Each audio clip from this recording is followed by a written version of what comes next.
Big Brother, mainstream media, government cover-ups. You want answers? Well, so does he. Live from Austin, Texas, broadcasting worldwide, it's Alex Jones.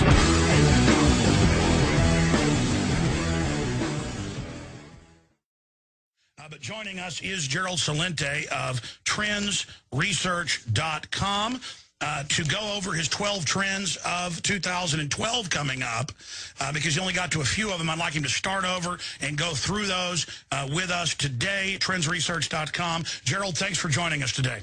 Always my pleasure, Alex. And just to let you know, I've turned down a number of requests for interviews on the major media on TV because I just don't want to associate with them anymore. And so I'd much rather be on with you and others like you. And so that's part of my New Year's resolution. Now, they keep calling me up and asking me to come on, and I just tell them I'm busy, I'm not coming on, and that's the end of it. I'm not going to be a part of that scam anymore, and it doesn't do me, it doesn't do anybody any good. Even though it's very beneficial financially for me to do it, it's just not worth it. And I'd rather be on with you, who tells it like it is and makes it so clear and put your neck on the line, because this thing is going down, and there are very few people like yourself that are willing to really tell the truth about how bad it really is, and then people like myself who do trend forecasting to say how bad it's going to get. Well, yes, sir. And again, we appreciate you. People need to appreciate Ron Paul, yourself, myself, and others who are willing to state the obvious fact, because it's only going to make things worse if we don't face the hard facts. But I think you've hit on something central here, Gerald, and I'd like you to expand on this and then get into your trends for 2012 and the report that you're sharing with us here today. Looking at the so-called mainstream media, I am going to stop using that term in 2012 because, as you've coined, they're prostitutes, and they are bought and paid for, and their audiences are dwindling because people are becoming aware of this. And I think ostracizing them is something I do a lot now. When they call me occasionally to come on, I just don't even return their calls in many cases because they really are a joke, and it's time that that MSM label go away, and they really are prostitutes. That's all they are. And look at what happened with the National Defense Authorization Act. It barely got any coverage at all. And by the way, in this new Trends Journal, the one coming out, the top trends of 2012, as you well know, we're talking about safe havens.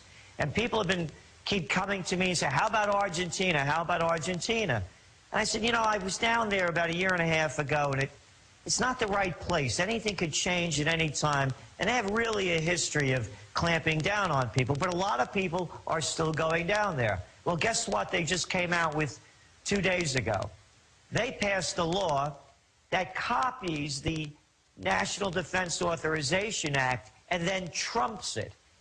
Do you remember my story of telling you about my last episode and trying to get my money out of the bank with HSBC? Yes, sir.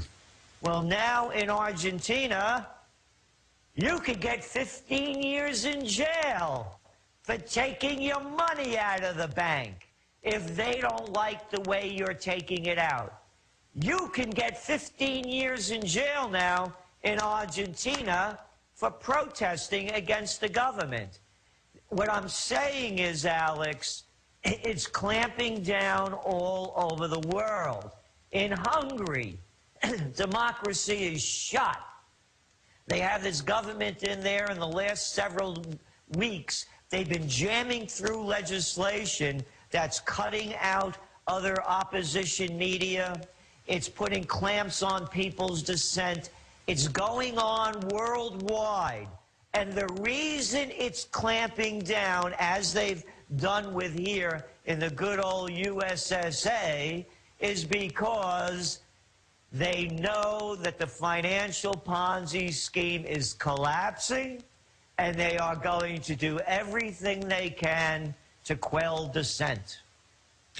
You're right, Gerald, and people always say, you know, let's get out of the country. My wife has said that before. She's very intelligent, and I understand the instinct. CNN and others, other globalist outlets have reported that there are record numbers of people leaving. But the issue is, this is a global corporate kleptocrat model. There's global standardization. And as you pointed out, the exact same stuff's being done in Eastern Europe, in Costa Rica, in Central America, in Australia, in Germany, in England. It's all carbon copy.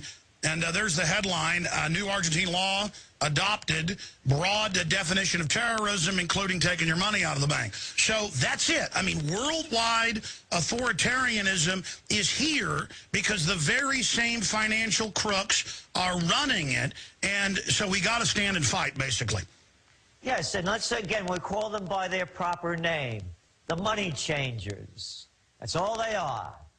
And as a matter of fact, there's another wonderful little article you should Google up on Bloomberg about how they call the people that dissent against the very greedy taking all the money. And remember that we have an income disparity here that rivals that of Iran and China, Zimbabwe. And I'm not making that up. That's according to the CIA fact book. And then fake conservatives spin it like, oh, well, that's free market. There's no reason people should be mad they're so poor. No, there's no reason all the jobs were shipped to China. There's no reason. Meanwhile, these guys are getting rich off corporate welfare, but you'll never hear the pimps posing as conservatives on radio who are attacking Ron Paul admit that to their audience.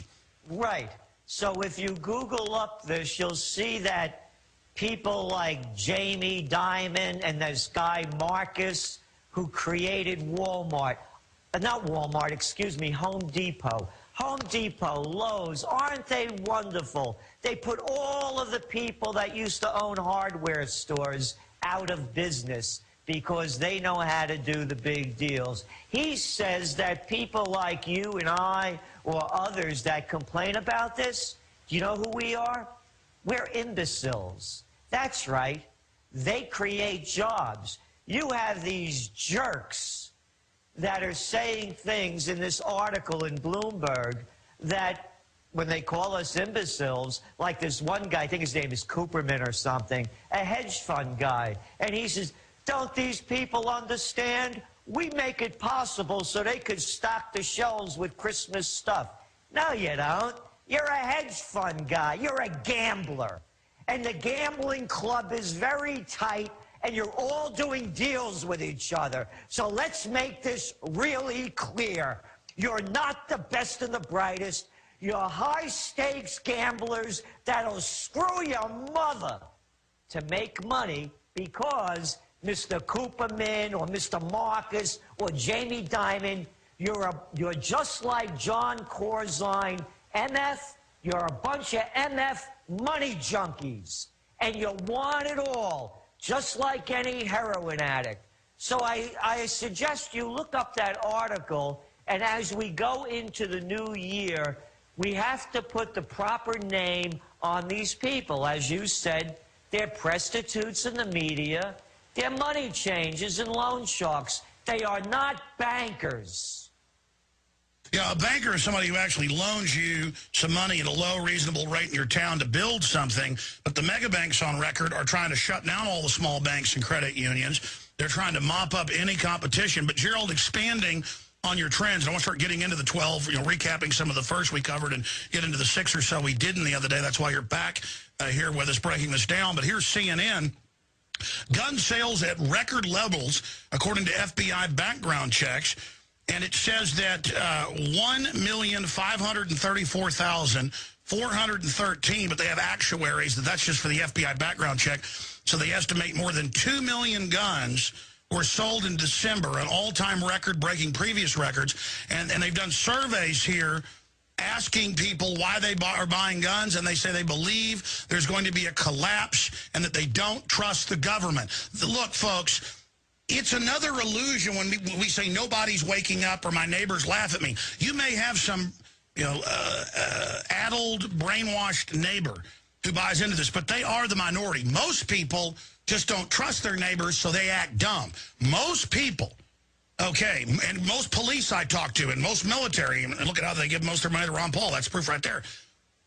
Politically, in the campaign, are totally waking up, Gerald. What's your view on just the absolute breakneck arming that the American people are doing? Well, first of all, as you were talking about government before and summing it up, you know, John Anthony West, who I work with, my colleague for over 30 years, he summed it up very well. He said government is nothing more than 24/7 extortion. That's all it is. So as you're reading the report about the people buying guns, it's our third trend. It's called climax time.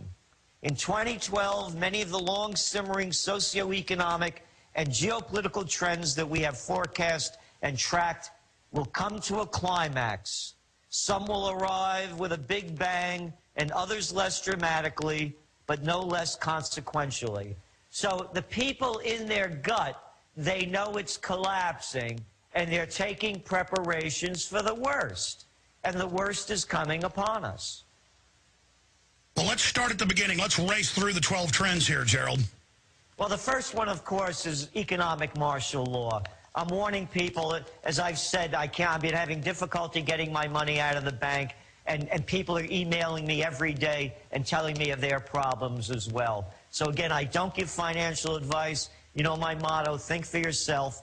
All I'm saying is that the whole European system is collapsing. We saw that phony bond sale the other day, the last 2 days in Italy. Here the ECB dumped $600 billion into the banks so they could buy bonds.